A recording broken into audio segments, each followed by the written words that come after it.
Hi there, my name is Jessica Wiseman. This is my Science Curriculum STEM Education Module 1 talk. A little introduction about myself. I am a reading educator in the Governor Mifflin School District, which is located in Shillington, Pennsylvania. I have been working as a reading specialist with grades K through 4 for 7 years now, and before that I was a classroom teacher primarily in 4th grade. I'm looking to obtain my STEM certification because I'm interested in adding math and science to my already current reading specialist certification to have a broader area of expertise. Okay, some interests outside of school that I enjoy spending time with my family. My husband and I have a 4-year-old daughter, Catherine, and a 1-year-old son, Carson, and they do keep us quite busy.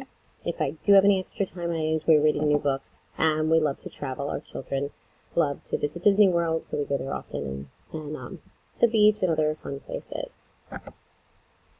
Okay, so my STEM perspective, when reading the various STEM perspectives, I seem to take a look that science, math, technology, and engineering are all overlapping across the disciplines, and that they are integrated as a sequence of disciplines, and that they're connected within units or lessons. I don't really see them to be isolated, as they are very connected with each other.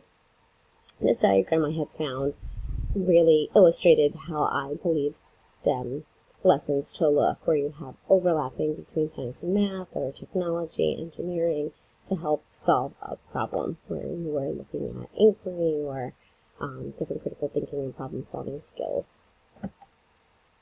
Okay, so with the importance of STEM literacy, the 21st century really demands more scientific and technological understanding, so even if you are not pursuing a career in something that is STEM-based, it is important for you to have knowledge of, and STEM literacy provides that. It aids in personal decision-making, participates in civic and cultural affairs and economic productivity.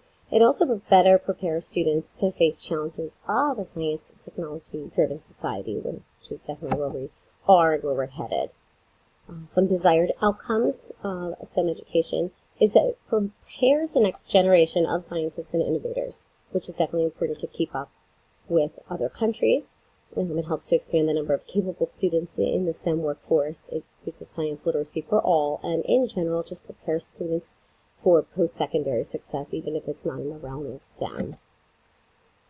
So STEM education criteria for measuring success.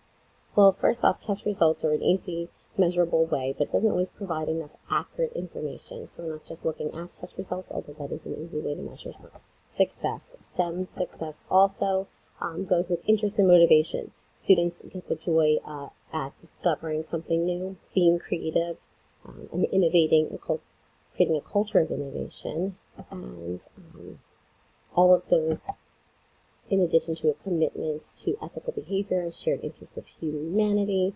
And those three are very difficult to measure, but they are essential in helping prepare students to be leaders in STEM innovation, and not just good test takers, which is what we want to see. Okay, so attributes of success. Make sure the content is rigorous, capitalize on students' early interests and experiences and lessons, builds on what they know, but gives them experience to engage in practices of science that also will sustain their interest.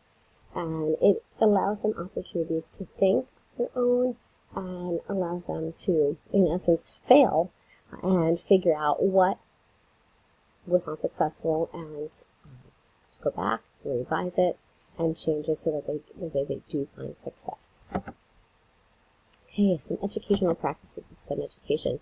Some effective instruction to capitalize on students' early interests and experiences, again, builds on what they know, and helps to engage in the practice, students in the practice of science. So we want to make sure that students are engaged and enjoying it and have a love for science. So schools support STEM education. First, they have to devote adequate instructional time and resources to science in grades K through 5. So they have to make that commitment. Ensure that their STEM curriculum is focused on the most important topics in each discipline, that they're rigorous, that their sequence of topics and performances are aligned across grade levels. And it helps to enhance the capacity of K through 12 teachers so that they have a deep knowledge of their subject matter, also providing professional development to those leaders to help them create this atmosphere within their school to improve achievement in students.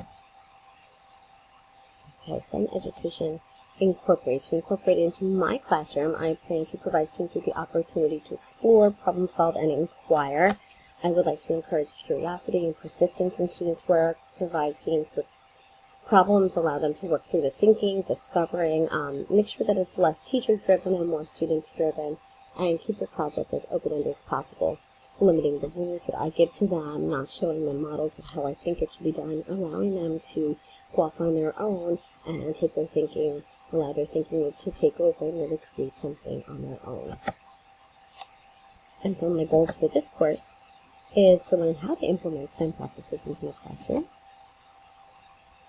how I can develop science and STEM related projects, so not enough to know what it needs to be, but how am I going to be able to do this, and to explore new assessment strategies for STEM learning, and some of the resources I used to aid in this talk, the TED Talk, STEM Education, Developing 21st Century Problem Solvers, and then the report on successful K-12 STEM education, and then Chapter 8, which discusses STEM perspectives. So I look forward to continuing learning more about STEM, the S in STEM in this course. Thanks.